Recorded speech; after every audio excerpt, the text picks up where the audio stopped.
Hello everyone, कैसे हो आप सभी लोग। आज हम बात करने वाले एक बहुत ही इंपॉर्टेंट मुद्दे के ऊपर जिसका नाम है कॉकरोच मेंटालिटी और लायन मेंटालिटी।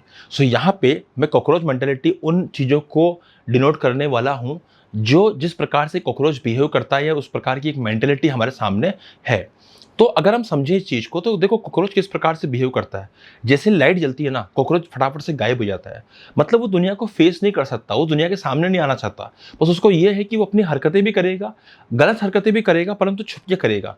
वो सामने से नहीं करेगा। अगर कुछ नुकसान भी करना होगा तो छुप छुप के करेगा, सामने से आके नहीं करेगा। तो ये हो गई एक तरह की कॉकरोच मेंटेलिटी। जैसे लाइट जलेगी ना, वो खोपचे में जाके छुप जाएगा, वो अंधेरे में जाके छुप जाएगा। तो उसको छुपकर अपने एक्ट्स करना पसंद है, ना कि सामने आकर। इसी प्रकार से एक मेंटेलिटी होती है लाइन मेंटेलिटी। लाइन जो था ना, बड़ा इस टाइप का व्यक्ति होता है, मतलब इस टाइप की एक मेंटेलिटी होती है जहाँ पे आदमी आके जिम्मेदारी लेता है, जहाँ पे आदमी जो भी करना होता है ना उसको सामने आके करता है और अपनी रेस्पॉन्सिबिलिटी लेके करता है। तो इसके इसके कुछ एग्जाम्पल्स हम दुर्योधन में और कर्ण में और अर्जुन में समझते हैं। देखिए, हर व्यक्ति के अंदर कोई ना कोई कैरेक्टर है ना, कुछ हद तक कॉकरोच मेंटेलिटी का होता है, कुछ हद तक कैरेक्टर होता है लायन मेंटेलिटी का। जैसे हम बात करते हैं दुर्योधन की, दुर्योधन में बहुत सारी चीजें ऐसी थी जो कॉकरोच मेंटेलिटी की तरफ उसको अलाइन करती थी, या बहुत सारी चीजें ऐसी भी होंगी जो उसको लायन मेंटेलिटी की तरफ अलाइन करती थी। तो जैसे बात करते हैं कि इसे जब उसको युद्ध हुआ तो युद्ध से पीछे नहीं हटा। जब उसके भीष्म युद्ध के अंदर वीरगति को प्राप्त हो गए, द्रोणाचार्य चले गए, कर्ण चला गया, शकुनी चला गया, दुशासन का भाई मारा गया, उसके 100 के 100 भाई मारे गए, उसके बावजूद भी दुर्योधन ने उस युद्ध से हार नहीं मानी और अपने आप को मतलब उस युद्ध में वीरगति को प्राप्त करवा दिया, लेकिन हार नहीं मानी। ये उसकी लाइन मेंटालिटी थी। उसने ये चीज छुप कर नहीं करी, या उसने कहीं ना कहीं पे सामने आके युद्ध किया और प्रॉपर तरीके से युद्ध किया। परंतु अगर हम बात करें कॉकरोच मेंटालिटी की, तो जब युद्ध नहीं हुआ तो उससे पहले उसने बहुत सारी ऐसी चीजें करी जो एक प्रकार से उस मेंटालिटी को रिप्रेजेंट कर रही थी। जैसे उसने छुप छुप के चीजें करी, छुप छुप के उनको जलाने का प्रयास किया पांडवों को, उनसे बहुत सारे षड्यंत्र किए ताकि उनसे चीजें निकाल ले। द्रौपदी का चीरहरण भी उसने उस प्रकार से करवाया कि सामने से युद्ध कर सकता था लेकिन एक गलत एक्ट कर दिया। तो उसी प्रकार से बहुत सारी चीजें ऐसी हुई जहां पे उसका ये कैरेक्टर निकल के आता है कि उसने बहुत सारी जगहों पे कॉकरोच मेंटालिटी चीजों को अपनाया। अब एक और होता है, जैसे कर्ण की हम बात करते हैं, तो कर्ण एक बहुत इंपॉर्टेंट कैरेक्टर है महाभारत के अंदर, और कर्ण भी कहीं ना कहीं तक कुछ हद तक बड़ा कॉम्प्लेक्स कैरेक्टर रहा है, कुछ हद तक कॉकरोच मेंटालिटी वाला, कुछ हद तक लॉयन मेंटालिटी वाला। अब जैसे कॉकरोच मेंटालिटी की बात करते हैं तो कर्ण ने हमेशा बहुत सारी चीजों के लिए है ना, हमेशा दुनिया को दोष दिया। हमेशा उसने जो रेस्पॉन्सिबिलिटी थी खुद के ऊपर लेने की जगह दूसरों पर डाल दी कि उन्होंने मेरे साथ ऐसा किया है, इस वजह से मैं दुर्योधन के साथ हूं, और इस वजह से मैं दुर्योधन के साथ हूं तो दुर्योधन चाहे गलत करे चाहे सही करे, मैं उसके साथ रहूंगा। तो कहीं ना कहीं पर वो गलत करना नहीं चाह रहा था या करना चाह रहा था वो तो पता नहीं, परंतु उसने करण ने गलत किया। और किसकी वजह से किया? जस्ट बिकॉज की एक ब्लेम की वजह से कि मैंने लोगों ने मेरे साथ गलत किया, तो उस ब्लेम की वजह से उसने दुर्योधन का साथ दिया और बहुत सारे लोगों के साथ गलत किया। तो कहीं ना कहीं पर ये जो मेंटालिटी थी ना, ये कॉकरोच मेंटालिटी ही थी उसकी, कि उसको ब्लेम करना था, उसको एक्सेप्ट नहीं करनी थी, चीज़ों को रेस्पॉन्सिबिलिटी नहीं लेनी थी। परंतु बहुत सारी जगहों पे उसने रेस्पॉन्सिबिलिटी भी ली है। और वो कौन सी जगह थी जहाँ पे उसने खुद के दम पर, जब वो इतनी दबी हुई चीज़ों में से उभर के आया उसके बावजूद भी उसने खुद के दम पर बहुत अच्छी धनुर्विद्या सीखी, उसके बाद गुरु परशुराम से सीखी, ठीक है, खुद के दम पे ही सब कुछ किया। वो कहीं का राजा या कहीं का राजकुमार नहीं था। उसके बाद उसने खुद के दम पर ही अर्जुन को ललकारा, और अर्जुन से को ललकारने के बाद जब उसका युद्ध हुआ, अर्जुन के साथ में द्वंद्व हुआ, बेसिकली युद्ध नहीं द्वंद्व हुआ, तो उसके अंदर दुर्योधन ने उसकी क्षमताओं को पहचान कर उसको अंक का राजा बना दिया। तो कहीं ना कहीं पे यहाँ पर जो चीजें हुई ना, वो कर्ण ने खुद के दम पे किया और खुद के दम पे एक्सेप्ट करी चीजों को। इंद्र भगवान ने जब उससे कवच और कुंडल मांगे तो पता होते हुए भी दे दिया। तो कहीं ना कहीं उसने वहां पे शेर की तरह एक बिहेव करके दिखाया। उसी प्रकार से उसको अच्छे से पता था कि जब युद्ध हो रहा था कि उस युद्ध में 17वें दिन कर्ण का वध हो जाएगा। उसको पता थी ये चीज अच्छे से, क्योंकि वो जानता था कि अब इस युद्ध में किसी भी प्रकार से कृष्ण और अर्जुन से वो लोग नहीं जीत सकते। परंतु फिर भी वो युद्ध से पीछे नहीं हटा। उसने एक बार भी दुर्योधन को ये नहीं समझाया कि अब हमको युद्ध छोड़ देना चाहिए, क्योंकि ये युद्ध में तुमको चाहकर भी नहीं जिता सकता। ये बात वो जानता था कि वो जिता नहीं पाएगा इस युद्ध को अब, क्योंकि कंडीशन ऐसी हो गई थी कि अब उस युद्ध को जीतना उनके लिए इम्पॉसिबल था। फिर भी वो वहां से हटा नहीं। तो ये एक मेंटेलिटी है जो हमारे जो हम समझ सकते हैं कर्ण के अंदर। परंतु अगर हम बात करते हैं तीसरे कैरेक्टर की, इसका नाम है अर्जुन। अब अर्जुन ने किस प्रकार से इस मेंटेलिटी को दिखाया। अर्जुन ने जब युद्ध के अंदर अपना धनुष बाण रख दिया तो उसने कहा कि वो इमोशनल, उसके साथ में बहुत इमोशनल ब्रेकडाउन हो रहा है, या फिर वो बहुत ज़्यादा मतलब परेशान है, उसको अपने दिख गए इसलिए वो मोहग्रस्त हो गया है। इन सब चीज़ों को साइड में करके कृष्ण ने बताया उसको क्या ब्लेम किया। कृष्ण ने बोला कि तुम अपनी जिम्मेदारी से भाग रहे हो, तुम कोई भी रीजन नहीं दे सकते अभी यहाँ पे युद्ध में आके कि मैं अपनी जिम्मेदारियों को छोड़ के सिर्फ इसलिए पीछे हट रहा हूँ क्योंकि मुझे मोह हो रहा है, या मुझे ऐसा लग रहा है कि भीष्म तो मेरे दादाजी हैं और द्रोण मेरे गुरु हैं जो सामने आ चुके हैं। क्या ये बात तुम पहले नहीं जानते थे?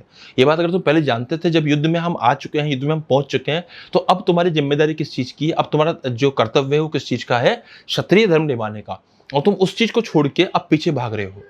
ऐसे ही है ना, ये तीनों चीज़ें है ना हमारे रियल लाइफ में स्टूडेंट के साथ भी बहुत होती है। जब स्टूडेंट्स बिना किसी वजह के बार बार लोगों को ब्लेम करता है, दूसरी चीज़ों को ब्लेम करता है, उसको कुछ चीज़ समझ में नहीं आई तो उसने टॉपिक को ब्लेम कर दिया, उसने एनटीए को ब्लेम कर दिया, उसने टीचर्स को ब्लेम कर दिया, उसने अपने एनवायरनमेंट को ब्लेम कर दिया, उसने पेरेंट्स को ब्लेम कर दिया, उसने बचपन की स्टडीज़ को ब्लेम कर दिया, उसने बचपन की स्कूलिंग को ब्लेम कर दिया। देखो, मैं ये नहीं कह रहा हूँ कि वो ये चीज़ें जो होती है ना वो इम्पैक्ट नहीं डालती है वो चीज़ें इम्पैक्ट, परंतु इन चीज़ों का बहाना मार के अगर हम काम ही नहीं करें, कर्म ही नहीं करेंगे, तो चीज़ें और ज़्यादा नेगेटिव हो जाएंगी। सिमिलरली अगर हम बात करते हैं कुछ ऐसे स्टूडेंट्स जो जिम्मेदारी ले रहे हैं, उनको पता है सिस्टम में गड़बड़ हो सकती है, उनको पता है एनटीए में गड़बड़ हो सकती है, उनको ये भी पता है कि बहुत सारी चीज़ों में गड़बड़ हो सकती है, परंतु उसके बावजूद भी वो अपना कर्म करना नहीं छोड़ रहे हैं, अपने कर्म को सबसे ऊपर प्रायोरिटी दे रहे हैं। और उस कर्म की वजह से ही स्थिति ये होती है कि जब रिजल्ट आता है तो उनके मार्क्स बहुत ज़्यादा आते हैं जितनी कट ऑफ जानी चाहिए उससे भी। तो यहाँ पे खुद जिम्मेदारी लेने का जो कर्तव्य है ना, जो काम है ना, वो एक लाइन मेंटेलिटी का काम है। परंतु अगर हम बात करते हैं, जैसे देखो इस कॉकरोच मेंटेलिटी को, लाइन मेंटेलिटी को है ना, हम लोग साइकोलॉजी समझते हैं। तो एक साइकोलॉजी होती है जिसको हम कह सकते हैं एक्सटर्नल लोकस ऑफ कंट्रोल, या हम कह सकते हैं इंटरनल लोकस ऑफ कंट्रोल। जैसे मान लीजिए कई लोग जो होते हैं ना, उनको लगता है कि हर चीज़ है एक्सटर्नल लोकस ऑफ कंट्रोल के अंडर में आती है, मतलब वो हर चीज़ के लिए दूसरों को ब्लेम करते हैं, दूसरे सिस्टम्स को, सिस्टम हो गया, एनटीए हो गया, गवर्नमेंट हो गई, कुछ भी चीज़ें हो गई, कुछ भी हमेशा एक्सटर्नल चीज़ें। माँ बाप ने साथ नहीं दिया, हमारी कंडीशन ऐसी नहीं थी, या फिर मैं तो इस कंडीशन में पला बड़ा हूँ। हर चीज़ के लिए वो कुछ ना, हर चीज़ के लिए वो हमेशा ब्लेम ब्लेम ब्लेम ब्लेम या रीजंस देते रहेंगे। वो ब्लेम नहीं कर रहे हैं, फिर भी वो रीजन जो है ना वो ब्लेम की तरह ही फील होगा। परंतु एक होता है जिम्मेदारी लेने वाली मेंटेलिटी, वो होती है internal locus of control. Internal locus of control वाले जो लोग होते हैं ना, वो बाहर के एक्सटर्नल फैक्टर्स हैं इंपॉर्टेंट, पता है उनको कि गवर्नमेंट में ने गड़बड़ करी होगी, या एनटीए ने गड़बड़ करी होगी, या कुछ भी किया होगा, पेपर लीक हुआ होगा, परंतु उनको एक चीज पता है, चाहे कुछ भी हुआ हो, भले ही पेपर लीक हुआ हो, उनके अगर 700 मार्क्स आ रहे हैं, उनके अगर 690 मार्क्स आ रहे हैं, तो उनको अच्छा कॉलेज दिलाने से कोई नहीं रोक सकता। उनके अगर जेई में कट ऑफ के बहुत ऊपर जा रही है तो उनको कॉलेज दिलाने से कोई नहीं रोक सकता। तो यहाँ पे वो अपनी जिम्मेदारी निभा रहे हैं, अपनी जिम्मेदारी पे काम कर रहे हैं रेदर देन एक्सटर्नल फैक्टर्स पे, क्योंकि उनको पता है इन एक्सटर्नल फैक्टर्स को वो कंट्रोल नहीं कर सकते, और जिन चीज़ों को कंट्रोल नहीं कर सकते ना, उन चीज़ों पे वो काम भी नहीं करते हैं। ऐसे ही मैंने बहुत सारे ऐसे बड़े बड़े लोगों की ऑटोबायोग्राफीज या बायोग्राफीज पढ़ी है, उनमें ये मेंटेलिटी हमेशा पाई जाती है कि वो एक्सटर्नल चीज़ों के ऊपर वर्क ही नहीं करते हैं।